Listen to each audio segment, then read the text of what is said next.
கங்குவா திரை விமர்சனம்.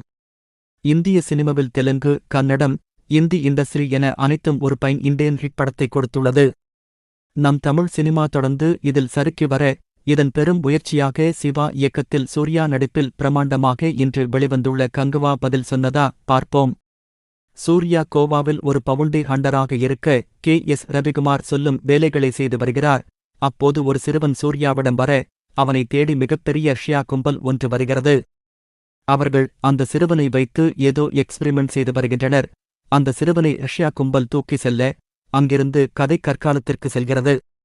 5 நிலங்கள் கொண்ட ஒரு ஊரில் ரோமானிய அரசன் அந்த 5 நிலங்களை கைப்பற்ற நினைக்க, போஸ் வெங்கட்டை வைத்து 5 நிலங்களை கைப்பற்ற முடிவு செய்கின்றனர்.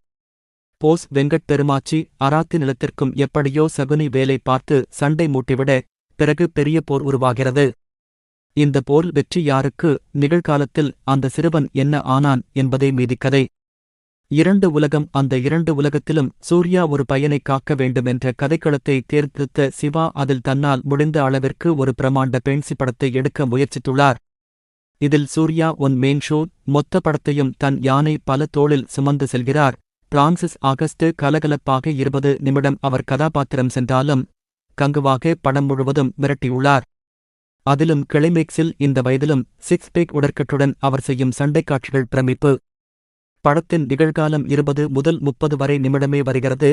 படம் முழுவதும் கங்குவாவை சுற்றி நகர்கிறது. தான் தண்டனை கொடுத்த நட்டாஜின் மகனை காக்கும் பொறுப்பை ஏற்கும் சூர்யா, நிகழ்காலத்தில் ஆராய்ச்சி கூடத்தில் தப்பித்த சிறுவனை காப்பாற்ற போராடும் சூர்யா. இதில் கங்குவா உலகத்தை சிவா உருவாக்கிய விதம் மெய் சிலிர்க்க வைக்கிறது. அதிலும் முடிந்த அளவிற்கு ரியல் லொகேஷனில் வெற்றியின் ஒளிப்பதிவில் மிக தத்ரூபமாக காட்ட முயற்சித்துள்ளார். 2ஆம் பாதியில் முதலையுடன் வரும் சண்டை காட்சி ஹாலிவுட்டிற்கு நிகராக சிஜி வேலைப்பாடு. ஆனால் எப்போதும் சிவா படத்தில் ஒரு எமோஷனல் ஒர்க் அவுட் ஆகும். அதை வைத்து அழகாக திரைக்கதையை எடுத்து செல்வார். இதில் அப்படி பல காட்சிகள் இருந்தும் ஏதோ எமோஷனல் காட்சிகள் ஈர்க்கவில்லை. போதாத குறையாக படத்தில் பெரும் இரைச்சல். எல்லோரும் கத்திக்கொண்டே இருப்பது ஒரு கட்டத்திற்கு மேல் போதும் மெதுவா பேசுங்க என்று சொல்லும் நிலை வருகிறது. பாபி தியோல் வழக்கம் போல ஹை பிட்சில் பேசும் ஒரு ஹிந்தி வில்லன், அவ்வளவே.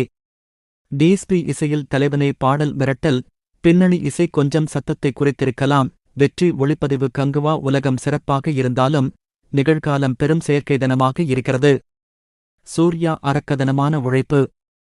படத்தின் கதை டெக்னிக்கல் ஒர்க், குறிப்பாக சிஜி வேலைகள் மற்றும் செட் ஒர்க். படத்தின் கிளைமேக்ஸ் எமோஷனல் காட்சிகள் பெரிதும் ஒர்க் அவுட் ஆகாமல் போனது. கொஞ்சம் இரைச்சலை தவிர்த்து இருக்கலாம். மொத்தத்தில் ஒரு புதிய அனுபவத்திற்கும் சூர்யாவின் கடின உழைப்பிற்கும் கங்குவாவை காணலாம்.